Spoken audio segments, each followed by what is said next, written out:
नमस्कार दोस्तों GS zone YouTube channel में आपका स्वागत है। मैं सचिन कुमार आज शेप टूल के बारे में, सिलेक्शन टूल के बारे में कुछ बात बताने वाला हूं। चलिए हम लोग सबसे पहले कॉर्ल ड्रॉ को ओपन कर लेते हैं।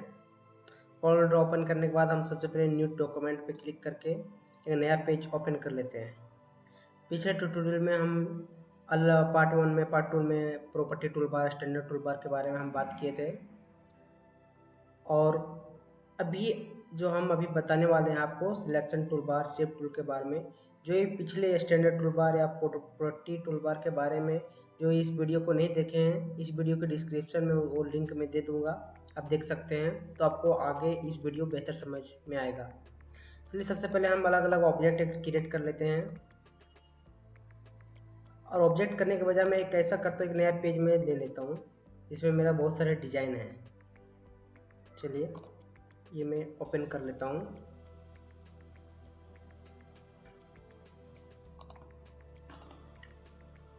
देखिए एक मैं यहाँ पे रेक्टेंगल क्रिएट किया।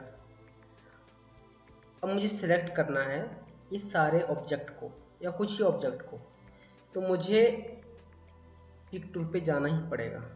पिक टूल है क्या? जिस प्रकार हम कोई भी ऑब्जेक्ट, जब हम कंप्यूटर में कोई भी सॉफ्टवेयर पे काम करते हैं या ऐसे भी ऑपरेटिंग सिस्टम पे कुछ भी डॉक्यूमेंट को, देखिए मैंने यहाँ पे लेफ्ट क्लिक एंड ड्रैग किया तो मैं सिलेक्ट किया, और भी कहीं पे मुझे इतना ही सिलेक्ट करना है तो मैं क्लिक किया और ड्रैग किया, तो ऐसे करके आप सिलेक्ट कर सकते हैं। ठीक उसी प्रकार अगर आप कोरल में जाते हैं, इसको मैंने यहाँ पे सिलेक्ट किया, click left click and drag, select हो गया। ये देखिए इसको मैं कहीं पे इतना सिलेक्ट हो गया, एक ड्रैग एंड ड्रॉप कहीं भी लेके गया। तो ये सिलेक्शन टूल है, पिक टूल। पिक टूल आप अगर कोई दूसरे टूल पे, देखिए अभी मेरा है रेक्टेंगल टूल पे, अब मैंने स्पेस बटन को प्रेस किया, स्पेस, देखिए वो पिक टूल पे ऑटोमेटिक चला गया। ये आप इस तरह से आप सिलेक्ट कर सकते हैं। दूसरा है free hand pick. Free hand pick क्या है कि एग्जांपल आप बिना, जैसे स्केल के हिसाब से नहीं, आप अपने हिसाब से मैन्युअली फ्री हैंड से आप इसको सिलेक्ट कर सकते हैं। एग्जांपल मैं बता रहा हूँ, देखिए सिलेक्ट हो गया। देखिए मैं कलर डाल के बता रहा हूँ, देखिए ये मेरा इतना सिलेक्ट हो गया था।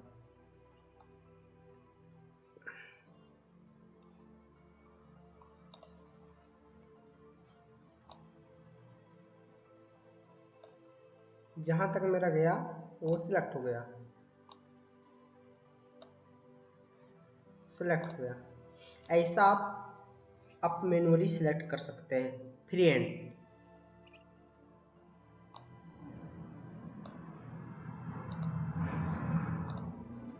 ये होता है। नेक्स्ट क्या है? Free transform. इसमें ये जो टूल है पिक टूल, पिक टूल के अंदर जो भी तीनों टूल है, pick tool, free hand pick, free transform, ये इसमें ज़्यादा समझने के लायक इम्पोर्टेंट कुछ है नहीं, लेकिन इसके आगे जितने भी सारे टूल हैं ये आपके लिए वेरी इम्पोर्टेंट है, क्योंकि आगे आपको एक एक टूल बहुत ही यूजफुल है, बहुत ही काम में आने वाला है। मैं दूसरे पेज में जाता हूँ। अभी मैंने एक रेक्टेंगल ड्रॉ किया है आपके सामने, मैंने कलर फिल किया, दूसरा एक रेक्टेंगल क्रिएट किया हूँ। ये है फ्री ट्रांसफॉर्म में मैं गया। सबसे पहला जब मैं कोई भी टूल में जाता हूँ और कोई भी ऑब्जेक्ट को मैंने सिलेक्ट करता हूँ, तो यहाँ पे ऊपर में एक उसका टूल आता है, आप देख सकते हैं। पहले ये टूल नहीं था, फ्री रोटेशन है इसमें। अभी मैं पिक टूल पे गया तो यहाँ पे नहीं है, इसमें फिर आ रहा है ये रोटेशन। ये रोटेट करने के लिए एक मैनुअली आप यहाँ से 90 डिग्री 45 डिग्री में आप ऐसे रोटेट करते हैं। मैंने 45 डिग्री में रोटेट किया। ये फ्री हैंड में बिना कोई स्केल के हिसाब से मैं इसको सेंटर में पकड़ा और आप इसको कर सकते हैं। कर दिया मैं इसको, मैं यहाँ से कॉर्नर पकड़ा और इसको मैं रोटेट कर रहा हूँ, कहीं भी आप रोटेट कर सकते हैं। तो ऐसा ये होता है रोटेशन, फ्री रोटेशन। आप इसको बोल सकते हैं। नेक्स्ट आता है कि आपको एक यहाँ पे है डुप्लीकेट, अप्लाई टू डुप्लीकेट। अगर आप रोटेट करते हैं इसके साथ में कॉपी होता जाए, और इसको अगर हम ऑन कर देते हैं, देखिए इसको देखिए, यहाँ पे मेरा डुप्लीकेट बन गया, डुप्लीकेट बन गया, डुप्लीकेट बन गया, ये मेरा डुप्लीकेट बनता जाएगा। और फिर अगर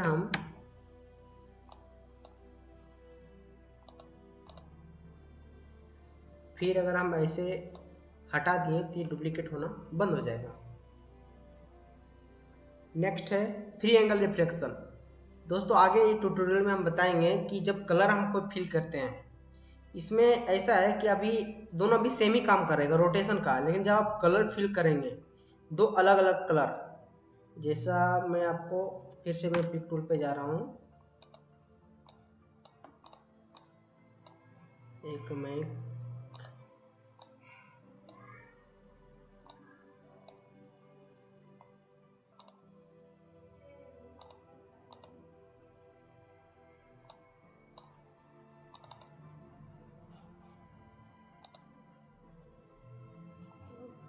मैं 2 कलर डाल रहा हूँ। अभी आप देख रहे हैं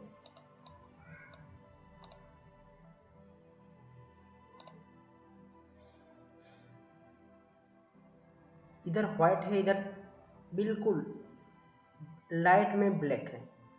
अभी मुझे यहाँ पे इसको मैं रोटेशन करूँगा तो उसके साथ कलर भी रोटेशन होता जाएगा।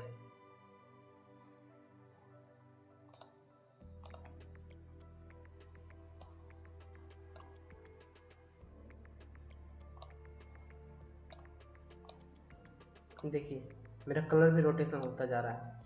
ये आपको नेक्स्ट में अच्छे से मैं बताऊंगा कि ये क्या है कलर रोटेशन इसमें। दूसरा नेक्स्ट है फ्री स्केल। फ्री स्केल, इसमें जो स्केल से हम यहाँ पे साइज कम ज़्यादा करते हैं अपने हिसाब से, ये फ्री स्केल आप जितना चाहे उतने हिसाब से बड़ा कर सकते हैं। देखिए ये मेरा सिलेक्ट नहीं है, मैं आता हूँ फ्री स्केल में। देखिए आपने इसका बिना कोई साइज, बिना कोई स्केल से अपने हिसाब से कस्टमाइज आप इसको साइज दे सकते हैं। देखिए मैं जैसा मैं ड्रैग कर रहा हूँ क्लिक करके, वैसा वैसा एक नया साइज बन जा रहा है। नेक्स्ट आता है फ्री स्क्यू। स्क्यू ये करता है, देखिए दोस्तों ये स्क्यू इस हिसाब से कर रहा है, मैं इस टूल पे बता रहा हूँ। देखिए ये स्क्यू कर रहा है, ये बड़ा हो गया, स्क्यू करके कर रहा है। तो ये सब ज़्यादा आपको यूजफुल नहीं है, लेकिन यहाँ पे इसके आगे इसका जो साइज है, साइड डेफिनेशन और ये आपका स्केल जो है फैक्टर, ये सब के बारे में आपको हम बताते हैं। अभी मैं एक रेक्टेंगल ड्रॉ किया, मैंने यहाँ पे सबको मैं डिलीट कर देता हूँ, और मैं इसका साइज के हिसाब से साइज में दे देता हूँ 500 mm बाई 500 mm। ये देख रहे हैं कि 500 बाई 500 में दिया 500 बाई 500 mm, लेकिन ये ऑटोमेटिक यहाँ मेरा ज़्यादा होगा। क्यों? क्योंकि इसका जो रेशियो है, लॉक रेशियो, ये मेरा ऑन है। कभी कभी दोस्तों को ऐसा होता होगा कि सर मैं साइज जो दे रहा हूँ वो कुछ और ही बन जा रहा है, इसलिए मैं बताना चाह रहा हूँ। मैंने यूनिट आपको पहले पता है, मैं इंच में फिर से ले लेता हूँ। एक में 20 इंच बाय 20 इंच, ये 27 इंच बाय 20 इंच हो जा रहा है। मैं इस रेशियो को मैं ऑफ करता हूँ और फिर मैं डालूँगा 20 इंच बाय 20 इंच, ये मेरा ले लिया। तो अगर कभी आपका ऐसा होता है तो ये जो लॉक का बटन है, लॉक रेशियो, इसको आप ऑन अगर रहेगा तो ऐसा होगा, इसलिए आप इसको हमेशा ऑफ ही रखें। लेकिन अगर आप कुछ टेक्स्ट इसमें आप काम करते हैं, कुछ लेटर में, ये ज़्यादा उसमें काम होता है, जैसा GS जॉन CNC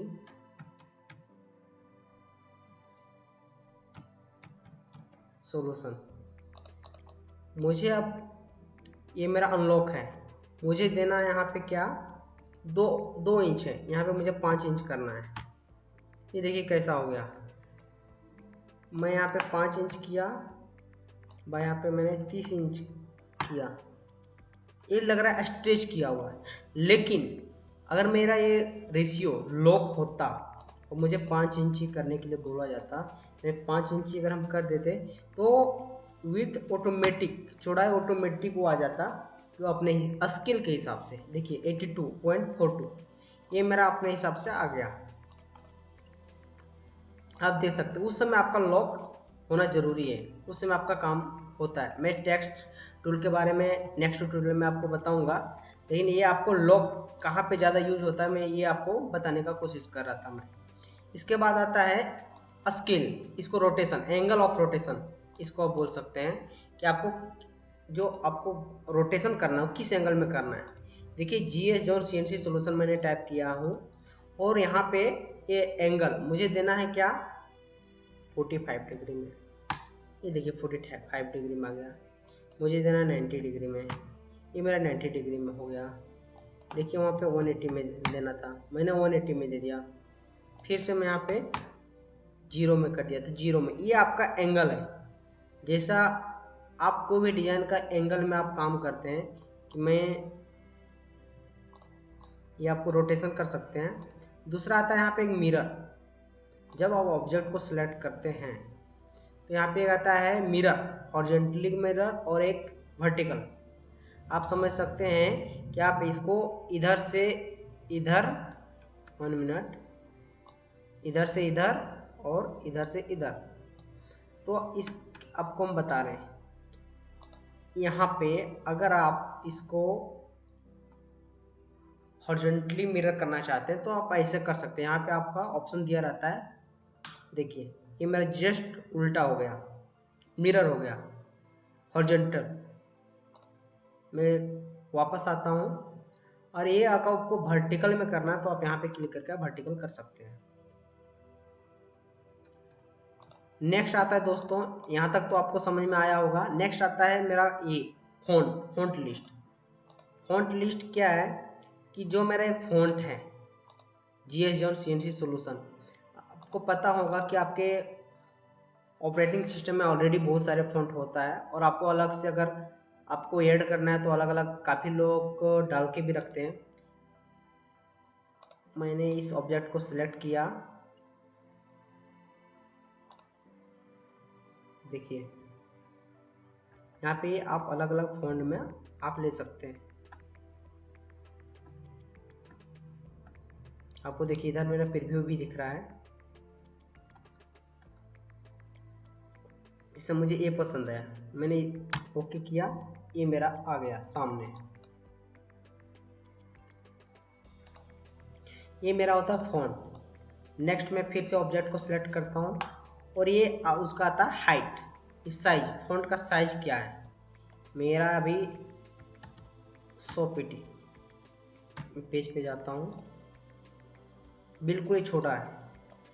अगर मुझे इसको बड़ा करना है आप मैनुअली तो इसको आप सिलेक्ट करके आप ऐसा कर सकते हैं,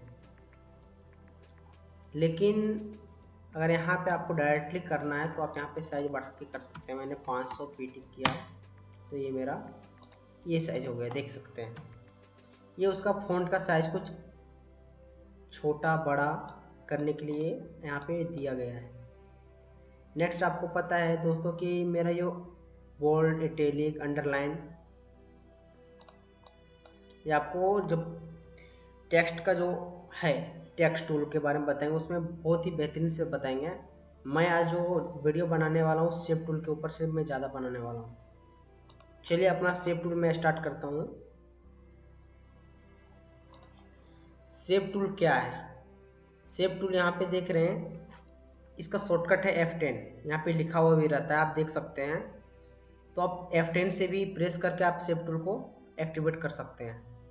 मैं फिर से एक रेक्टेंगल लिया और मैं शेप टूल पे क्लिक किया। अब शेप टूल पे मैंने क्लिक किया, वैसे देखिए मेरे पास राउंड कॉर्नर, इसके आगे आप जाइए तो अलग अलग कॉर्नर को आप का करने का आपको ऑप्शन दिया गया है। एग्जांपल में करके दिखा रहा हूँ, देखिए मैं इस पे क्लिक किया, और देखिए क्या हुआ, ये कॉर्नर को राउंड कर दिया। आप यहाँ देख सकते हैं, अगर आपको अंग्रेजी समझ में नहीं आता है, मेरे बहुत सारे ऐसे भी दोस्त हैं कि आप उनका कहना है कि आप हिंदी में समझाइए जो मुझे समझ में आता है। ऐसे यूट्यूब में बहुत सारे वीडियो बनते हैं और बनते रहते हैं, लेकिन आप हिंदी में बताइए। तो मैं इसलिए हिंदी में, इंग्लिश ना बोलने के बजाय मैं हिंदी में बताना चाह रहा हूँ कि लोगों को अच्छे से समझ आए। देखिए मैं इस ऑब्जेक्ट को सिलेक्ट किया फिर से और शेप टूल को एक्टिवेट किया, तो यहाँ पे जैसा जैसा ये छपा हुआ है वैसा वैसा यहाँ पे काम करेगा। देखिए बाहर से राउंड है, अंदर से कर्व है, ये सीधा चाम्फर है। तो अगर मेरा राउंड में है तो राउंड में आपका ये मेरा राउंड बन गया, जितना आप कर सकते हैं उतना। लेकिन अब हमको एक ही कॉर्नर करना है, तो देखिए मैंने कंट्रोल प्रेस किया और एक कॉर्नर को मैंने सिलेक्ट किया और दूसरे कंट्रोल प्रेस किया, फिर ये कॉर्नर को प्रेस किया। ये देखिए मेरे सामने दो ही कॉर्नर मेरा ये राउंड हुआ, एक एक करके हुआ। अगर हम नेक्स्ट टूल को एक्टिवेट करते हैं तो ये अंदर से जाएगा, देखिए सारा अंदर से गया। लेकिन अगर कंट्रोल के साथ हम प्रेस करेंगे तो मेरा कंट्रोल के साथ होगा। जितना मुझे इतना चाहिए तो इतना, और ये मुझे ज़्यादा चाहिए, ये मुझे ज़्यादा चाहिए तो ज़्यादा हो सकता है। ऐसा आप कर सकते हैं मैन्युअली। नेक्स्ट हम कंट्रोल जेड करते हैं और चाम्फर में आप जाते हैं, शिफ्ट के साथ दबाएं, देखिए मेरा चाम्फर हो गया। लेकिन अगर हम मैन्युअली ऐसे जाते हैं तो मेरा चारों साइड से चाम्फर हो जाता है। यहाँ तक तो आपको समझ में आ गया होगा दोस्तों कि शेप टूल में कैसा कैसा वर्क है। अब इसका इम्पोर्टेंट में जाता हूँ कि शेप टूल में मैं काम क्या करने वाला हूँ।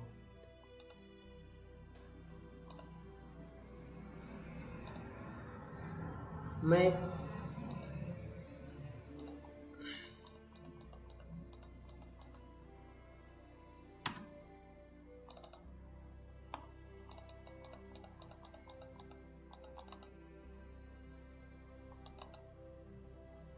देखिए दो ऑब्जेक्ट में बनाया हूँ। अब मैं शेप टूल पे क्लिक करता हूँ। देखिए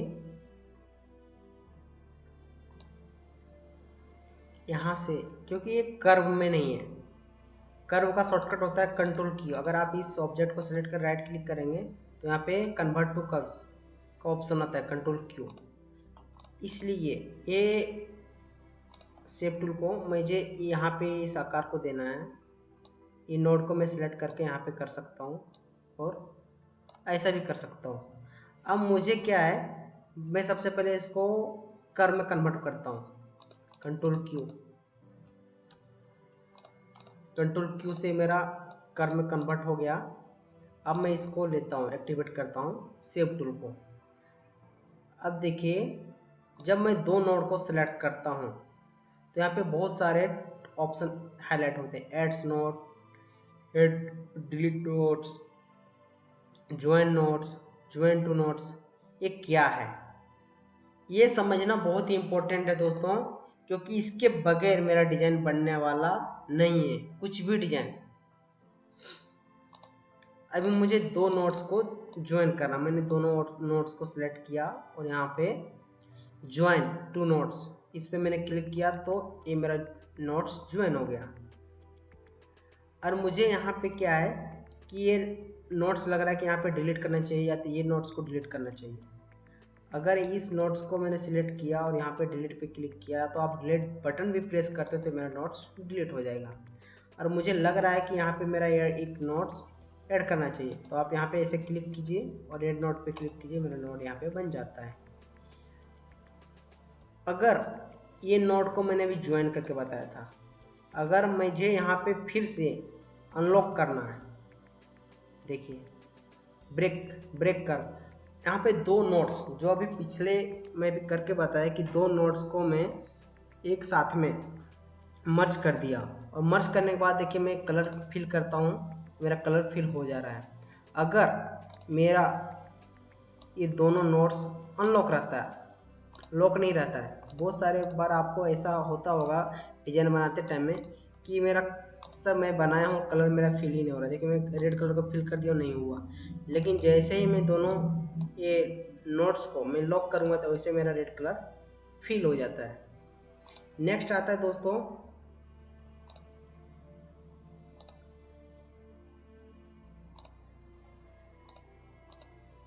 इसको कर्व कर लेता हूँ। नेक्स्ट आता है देखिए straight line, convert to line. Convert to line activate कब होता है, कब काम को जरूरत पड़ता है। देखिए जब मैंने इस नोड को सिलेक्ट किया, यहाँ से मुझे स्ट्रेट चाहिए, देखिए मुझे स्ट्रेट चाहिए, तो यहाँ से ये पॉइंट से ये नोड सामने आगे वाले नोड्स बिल्कुल स्ट्रेट लाइन बन जाता है। मैं दूसरी जगह करके बता रहा हूँ। ये मेरा राउंड है, इस नोड को मैंने सेलेक्ट किया और स्ट्रेट लाइन पे क्लिक किया, यहाँ से देखिए यहाँ मेरा बिल्कुल स्ट्रेट लाइन बन गया। नेक्स्ट है क्या दोस्तों, कन्वर्ट टू कर्व। ये टूल का क्या होता है, सारे नोड्स को जब डिजाइन हम बनाते हैं तो नोड्स को इतना समझना कि कौन सा टूल से क्या काम होता है, वो स्ट्रेट लाइन बनाता है। ये टूल क्या करता है, अभी एग्जांपल में एक लाइन बना के बता रहा हूँ। मैंने पेन टूल से लिया लाइन, मैंने शेप टूल लिया और मुझे इसको राउंड करने का है। देखिए इस टूल को मैंने एक्टिवेट किया,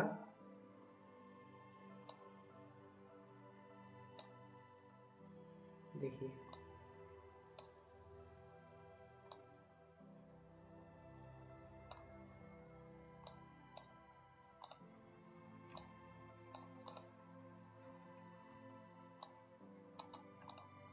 मेरा बन गया।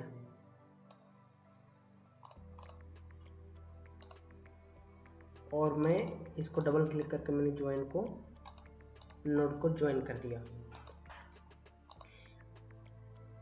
अब इसमें मैं आपको समझा रहा हूँ, आपको समझ में आया होगा कि जब मेरा यहाँ पे एक स्ट्रेट लाइन था, मैं इसको डिलीट करता हूँ। यहाँ पे बता रहा हूँ कि ये मेरा एक नोट्स है, यहाँ पे अगर मैं इसको राउंड कर रहा हूँ, घुमा रहा हूँ, तो देखिए कैसा बन रहा है, ऐसा घूम रहा है। लेकिन मुझे यहाँ से लेके यहाँ तक इसको बाहर इसको अंदर करना है, तो मैं कैसे, कौन सा यहाँ पे, ये मेरा कमांड एक्टिवेट तभी होगा जहाँ पे मेरा स्ट्रेट लाइन रहेगा। ठीक है, मैं पहले इसको स्ट्रेट लाइन कर दिया और फिर मैं इसको ये नोड को एक्टिवेट किया। अब मुझे करना है, एक मिनट, ये नोट्स और ये नोट्स तो बीच में आपको जैसा शेप देना है आप इसको दे सकते हैं। लेकिन देख रहे हैं कि इधर भी मेरा हो जा रहा है, इधर का शेप भी बदलना ही नहीं चाहिए। तब मेरा कौन सा टूल एक्टिवेट काम करना चाहिए, ये कप्स नोट्स। जब मैं यहाँ पे कप्स नोट लगाया तो ये देखिए अब मैं यहाँ पे, ये इधर का एक्टिवेट नहीं है, इधर काम कुछ भी नहीं करेगा दोस्तों। मुझे अगर यहाँ से जैसे ही टूल जो भी काम करना है मैं कर सकता हूँ। ये देखिए इसको मैं, ये तीर को मैं ऐसे लिया, ये मेरा काम कर रहा है, तो इसका काम ये होता है।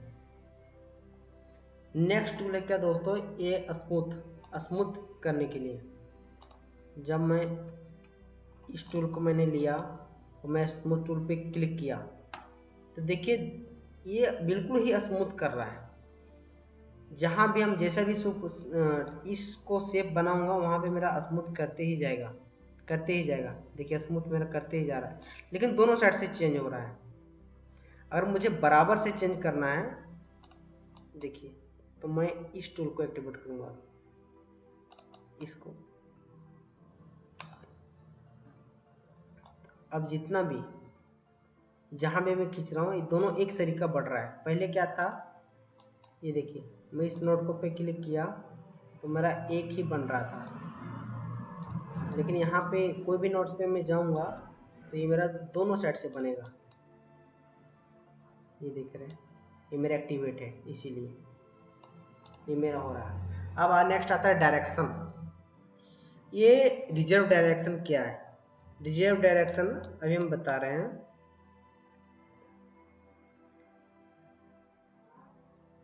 कि मुझे यहाँ पे एक स्ट्रेट लाइन करना है, ये मेरा ये स्ट्रेट लाइन हो गया, लेकिन मुझे यहाँ पे नहीं चाहिए था, मुझे इधर चाहिए था। तो यहाँ पे कैसे आएगा, मैं अगर इस डायरेक्शन को मैं चेंज कर देता हूँ और फिर से मैं एक स्ट्रेट लाइन पे क्लिक करता हूँ, देखिए मेरा दोस्तों यहाँ पे हुआ। काफ़ी बार ऐसा प्रॉब्लम होता है कि जहाँ पे मुझे करना रहता है स्ट्रेट, जैसे मैं इस नोट को सिलेक्ट किया और यहाँ पे मैंने स्ट्रेट लाइन किया तो इधर बन गया, यहाँ से इधर बन गया, मुझे चाहिए था इधर, तो यहाँ पे डायरेक्शन मुझे चेंज करना पड़ेगा और फिर मुझे स्ट्रेट लाइन पे क्लिक करना पड़ेगा। ये देखिए मेरा डायरेक्ट स्ट्रेट लाइन बन गया। दोस्तों इसके नेक्स्ट आता है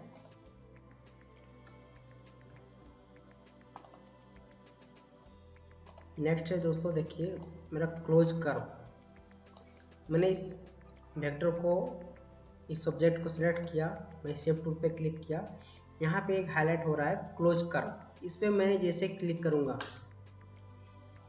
मेरा यहाँ पे एक स्ट्रेट लाइन बन गया और इसको क्लोज कर दिया। नेक्स्ट यहाँ पे मैं आगे बताने वाला हूँ ट्यूटोरियल में कि यहाँ पे विंडोज में जाने के बाद, डॉकर्स में जाने के बाद आपको ज्वाइन कर्व का एक यहाँ पे ऑप्शन को हाईलाइट करना है। इधर आपको शॉर्टकट बताएगा, यहाँ से भी आप बहुत सारे, जहाँ अभी मेरा एक नोट्स है इसलिए मैं इसको सेलेक्ट करके और यहाँ पे नोड को लॉक किया, लेकिन काफ़ी बार ऐसा होता है कि बहुत सारे डिजाइन मेरा है उसमें बहुत सारा नोट्स अनलॉक है, जैसे यहाँ पे बहुत सारे नोट्स है, मैंने इसको सिलेक्ट किया, यहाँ पे मैंने अनलॉक कर दिया। अब मैं इस ऑब्जेक्ट को सिलेक्ट करके इस पेज पे ला रहा हूँ। अब मुझे इस सारे नोट्स को मुझे ज्वाइन करना है, तो मैं कैसे ज्वाइन करूँगा, क्योंकि मुझे एक साथ सेलेक्ट करने के बाद ये तो ज्वाइन होने वाला नहीं, मुझे फिर एक एक करके ज्वाइन करना पड़ेगा।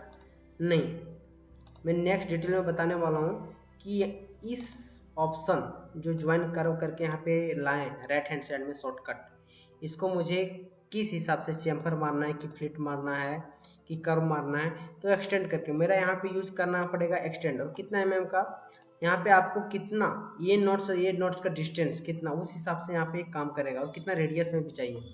देखिए मैंने यहाँ पे इस ऑब्जेक्ट को कलर फिल करता हूँ, देखिए कलर मेरा फिल नहीं हो रहा क्योंकि ये सारे वेक्टर अनलॉक है। मैं इस सारे को सिलेक्ट करके अगर लॉक करना चाहूँगा तो लॉक भी नहीं होगा, देखिए मेरा फिर भी कलर फिल नहीं हुआ। मैं वापस आता हूँ, लेकिन आप सिंगल ही इस ऑब्जेक्ट को सेलेक्ट करके अगर आप यहाँ पे अप्लाई करते हैं, देखिए मेरा कलर फिल होगा, क्योंकि ये मेरा एक ही बार में ना कम ही टाइम में मेरा सारा का सारा नोट्स ज्वाइन कर दिया इस शॉर्टकट की वजह से।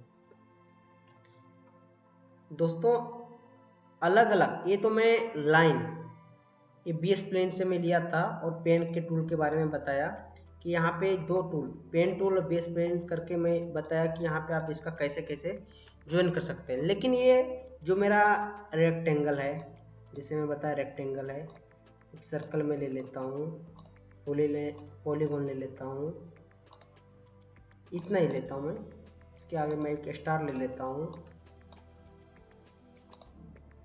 स्पायर ले लेता हूँ। अब मेरा इसमें शेप टूल का क्या इफेक्ट आता है मैं आपको वो करके बता रहा हूँ। दोस्तों सबसे पहले क्या है, ये स्टार को मैं सेलेक्ट किया और शेप टूल पे मैं गया और इस ये नोड को मैं क्लिक करके मैंने ऐसा कर दिया, क्या बन गया, ये पॉलीगॉन बन गया, लेकिन ये 5 एंगल का। आप इस ऑब्जेक्ट को मैंने सेलेक्ट किया, मैं पहले बताया कि यहाँ पे आप कैसा कैसा ये इफेक्ट डालता है, लेकिन इसमें हम सर्कल का नहीं बताए थे।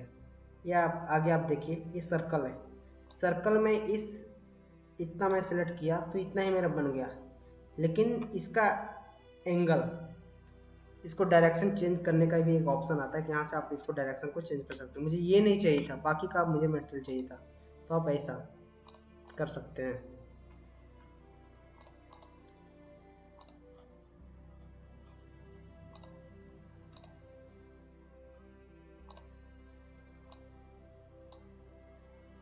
ये क्लोज हो गई भी बता रहा है, लेकिन मुझे ये पार्ट चाहिए, फिर से यहाँ आप चेंज कर सकते हैं। नेक्स्ट है, देखिए मैंने लिया हूँ पॉलीगॉन। अगर सेम स्टार के तरीका, अगर मैं यहाँ पे इसको क्लिक करके मैं ऐसा खींच देता हूँ, मेरा स्टार बन गया। और थोड़ा सा इसको मैं रोटेट किया राइट हैंड साइड, देखिए मेरा क्या बन गया, मैंने पूरा रोटेट किया, क्या बन गया। तो अभी अपन देख रहे हैं कि ये कैसा कैसा अलग अलग चेंज कर रहा है शेप। शेप एडिटर का काम ही है शेप को चेंज करना, ये आप भी समझ सकते हैं होंगे। इसमें एक एक नोट्स कर्व किया हुआ नहीं, इसलिए ऐसा हो रहा है। ये मैं एस्पायर लिया हूँ, ये मेरा ऑटोमेटिक पहले से कर्व किया हुआ है। अब मैं इसका इफेक्ट बता रहा हूँ, जैसा भी 20 प्लेन में बताया उसी तरह से मैं एक अलग अलग खींच के काम कर सकता हूँ। अलग अलग खींच दिया, लेकिन अभी हम इसको अगर खींचना चाहेंगे, अलग अलग खींचना, तो देखिए मेरा क्या बन रहा है, चारों साइड से मेरा अलग अलग शेप तैयार कर रहा है, क्योंकि एक कर्व किया हुआ नहीं है।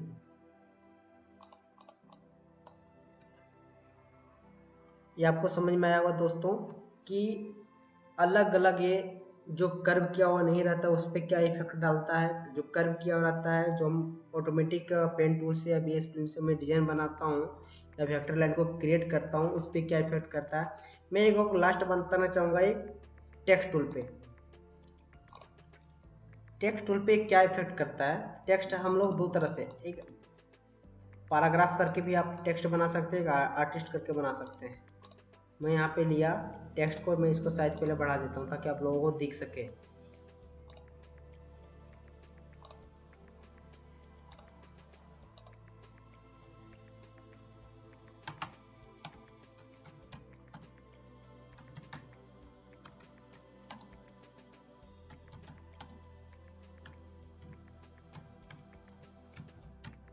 मैंने टाइप किया, एक नॉर्मली ऐसे मैंने क्लिक करके टाइप किया। दूसरा टाइप करने का तरीका क्या है, इस टूल को मैं सेलेक्ट किया और ऐसे ड्रैग किया, और फिर मुझे यहाँ पे लिखने का है। तो मैं ऑलरेडी मैं इसको कॉपी कर लेता हूँ, कॉपी पेस्ट कर लेता हूँ। मैंने कॉपी किया और मैं इसको पेस्ट कर दिया हूँ। देखिए छोटा सा है, क्योंकि इसका साइज मेरा बहुत ही बड़ा है, इसलिए तो मैं इसको बड़ा कर देता हूँ, इसको नीचे कर देता हूँ। ये देखिए दोस्तों कि इसमें क्या है। अगर मैं इस टेक्स्ट को सेलेक्ट करता हूँ और मैं सेव टूल पे जाता हूँ, तो यहाँ पे क्या है कि मुझे जेड है, ये जेड है, जेड को मैं खींच के नीचे कर लाया। लेकिन यहाँ पे अगर मुझे जेड को लाना है, 1 मिनट, यहाँ पे जेड को लाना है तो आप यहाँ पे भी जेड को नीचे ला सकते हैं, इसमें कलर चेंज कर सकते हैं। यहाँ पर भी आप कलर ला करके चेंज कर सकते हैं। इसमें डिफरेंट क्या होता है,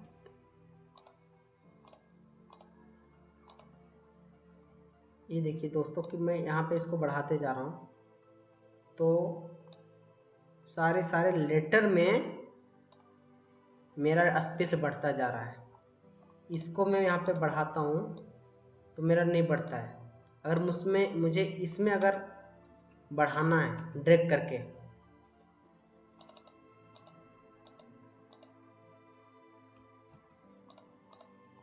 तो मुझे शिफ्ट दबा के अगर मैं दबाता हूँ तो एक एक लेटर के बीच में डिस्टेंस बढ़ता है। ये इसमें ज़्यादा इम्पोर्टेंट है। जब मैं बताया कि टेक्स्ट टूल के बारे में बताएंगे तो इसमें ज़्यादा डिटेल में हम बताएंगे। अभी मैं शेप टूल पे काम कर रहा हूँ तो शेप टूल के हिसाब से मैं बता रहा हूँ आपको। ऐसा आप वर्क कर सकते हैं। दोस्तों यहाँ पे मेरा शेप टूल ख़त्म होता है। दोस्तों मेरा वीडियो कैसा लगा ये मुझे लाइक करके कमेंट करके बताएं, और मेरे जो YouTube चैनल है GS जॉन, इस चैनल पे जो नए हैं वो सब्सक्राइब करना ना भूलें, और जो पहले से मेरे ऑलरेडी बने हुए उसके लिए बहुत बहुत धन्यवाद। Thank you so much.